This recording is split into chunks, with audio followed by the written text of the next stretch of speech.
all, welcome. If you could please start by just sharing your name, where you're from, and what you studied at Santa Clara. Okay, sure. My name is Mingfei Xiong, or Kevin, which is the shorter one. The English name is better used. Like Mingfei is hard to pronounce. And I was born in Hubei in China, so like China. This is China and brought like in the middle place. But I moved to Shenzhen, which is next to Hong Kong. You probably heard of that city before. Yeah, it's like south of China. And yeah, I was studying environmental science and economics double major here, and I also got a sustainability minor. Wow, okay. So what's next? What are your plans post Santa Clara? For now, great news is that I got admitted in Duke University, the Nicholas School of Environmental Science. So yeah, that will be my next step of moving to Duke to pursue my master's degree here, which there I focus on the environmental management and specialized in ecosystem science and conservation. Wow, congratulations. Thank you. So tell us, why did you choose Santa Clara? Thinking back now at the end of your 4 years, what was the one thing that maybe set Santa Clara apart and made you say, okay, this is where I'm going to spend my next 4 years of my life? Like, I've been talking about this for like almost 4 years. Like, the only thing that never changes is the location. Yeah, location is definitely the best. It's not like, for the macro idea, like the location to California is a great place compared to other states. Like, no bias, but it is. And then the Silicon Valley, the Bay Area. Bay Area is a better place overall. I mean, it's got a great temperature. Like, if you can live here happily, you can definitely study happily. So yeah, and then Silicon Valley, like the heart of innovation all around the world. That means tons of opportunities or post-grad options. And yeah, and then it's Santa Clara, which is a nice small campus. Like, it's not too big, not too overwhelming, and you got a lot of attention from faculties and students. And also our school focused on sustainability, which fits my major. And so I said, yeah, if a school likes sustainability and I'm working in a way like sustainability, it must be a great fit. Absolutely. What's one thing that you found to be sort of special about Santa Clara University? The special is like, I didn't know that like before I came here, like it's the relationship between the professor and the students can be so close. I mean, yeah, I don't know if it's a common in US universities. I've only been to Santa Clara, but yeah, it's like, but when I told my friends about it, my friends in other public schools, large schools, like they rarely have like a connection with the professor. While here, like not only professor has like one-to-one office hours or like some small chat conversations, but they're willing to share the experience with you. Yeah, and I mean they're great people. Like they're willing to talk with you for a couple hours and sharing their experience, and they will even let you involve in their projects, and they will treat you like like a friend and not a scholar, but not just a simple like freshman or young undergrad student. That's great. So tell me, I know that you completed an internship while you were here at Santa Clara. Could you tell me what you did, what some of your responsibilities were, and even maybe how you got that internship? I got a lot of, I got tons of internships around. Yeah, I got like an internship off campus in Santa Clara Valley Water District. I got an internship here at admission. I also got like some small internships, like short-term, part-time internships at several venture capitals and technology media. Like, which one are you more interested in? Yeah, so how did you get the ones with venture capitalists? Oh, that one is pretty funny actually. When I got my internship here at admission in my freshman year, I think it's October, so 1 month right after I got in Santa Clara, and I heard like venture capitalists looking for students to help their assistant and their project management. And I know that because I'm in admission, and they contact admission, and so I got a message, and we just broadcast the message to all the students, the opportunity, and definitely I'm interested, so I also go to their hiring meeting, and just passing resumes, talk about it. Actually, yeah, and then 1 week after I got a call, say, okay, you're in, and just doing everything. So it's hard to say, like, I got an admissions internship that earns me another internship. Yeah, and that venture capital is super good. I mean, I went to a couple meetings, conferences, and we just saw all the hiring officials from China and also from this I mean, from the States. I'm now actually through that meeting, I'm a great friend of the mayor of the city of Morgan Hill. I also met like other mayors like in Mountain View, Sunnyvale, and yeah, and also other large technology companies like Google, Facebook, or Plug and Play. Yeah, so it's really a precious experience. Wow. So tell us about the Water Authority, how you got that internship, and then what you were responsible for there. Okay, the water, Santa Clara Valley Water District is like a surprise for me.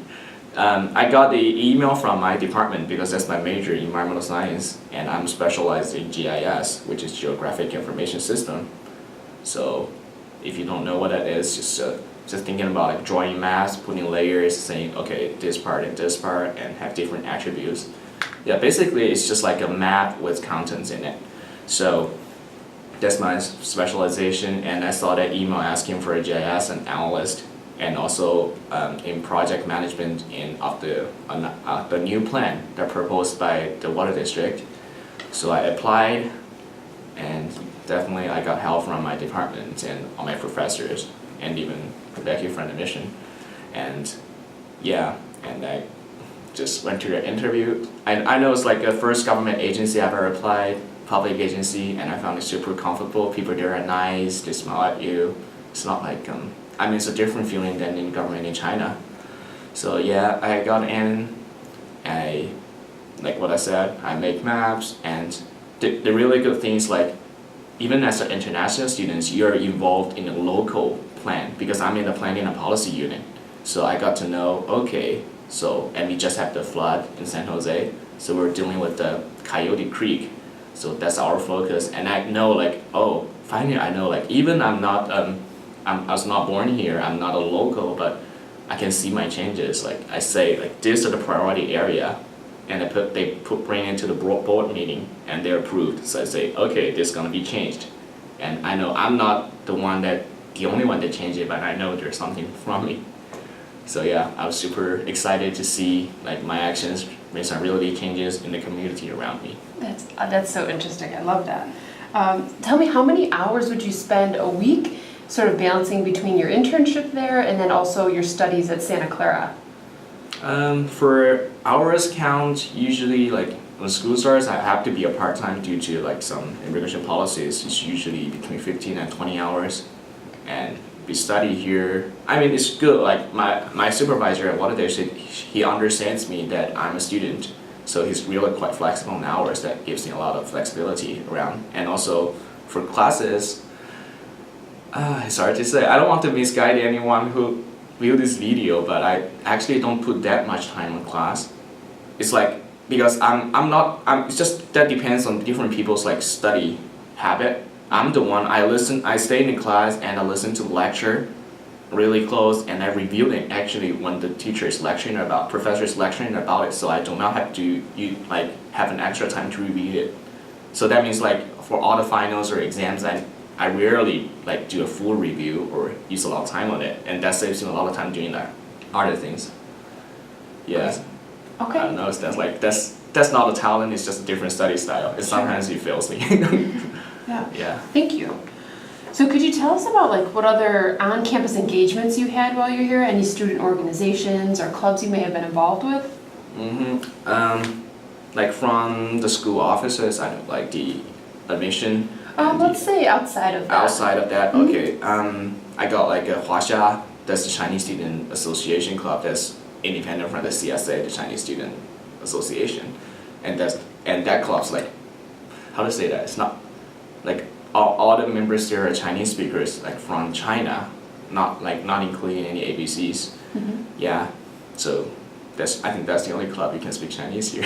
Oh, okay. Yeah, the Chinese is our language, so yeah, the Mandarin, and that's the club. And we do have some activities, we gather around, play, and because we have a little small Chinese community here, so it's actually playing with their friends, like using the club's name, and also involved in Into the Wild.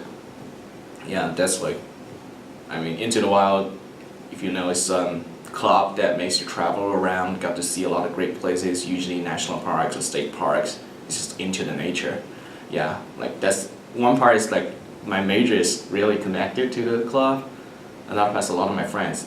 That's not my major. Like all my friends in my class are in the club, and I love nature. I like traveling. I like camping. So yeah, went to their trips a lot of times. And my favorite experience, like a 2-day camp at the Big Basin.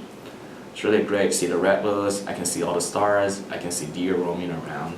So any tips for incoming first-year international students? Anything that maybe really sort of set things apart for you when you came to the US from China?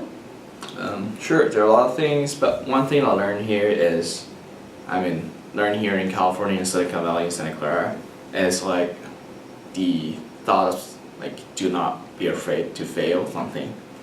And that's the point, like when you're trying new subjects, like here at tech companies, you have a new startup, if you know you're gonna fail, you'll lose the market, and they'll just let you fail so you can put your knowledge in other more important things and move on so you can contribute more to the society. But that's the real difference between US and China. In China, like if you got like a really project or startup, if you're gonna fail, usually the government or your community do not want you to fail, they will hold you. So you're stuck in their situation and you're not moving forward or like contribute more knowledge and wealth to the society. And yeah, that's a really difference. Like people in China are more afraid of like failures, like everything we're talking about is like, you must achieve this, you should do this. But here it's just like try that things. If you don't like it, just move on. Like if you fail the class, just drop it and learn something you're really good at, you really like. And that's the culture I study here. Like do not be afraid to fail, try new things, try everything you want, and you have the freedom choosing all kinds of different things offered by Santa Clara University and also offered by nearby neighborhood and community. So I think that's a really difference and that's a really great thing to learn. I first was afraid of failure, so I say I must earn 80 in this class. I must finish this and I must be the leader of the club. But I found it's actually good to like put some effort in this class, but also focus more on your really like project and through project you can really make a change to the nearby community. And yeah, like even though you didn't earn an A, but it's more than an A.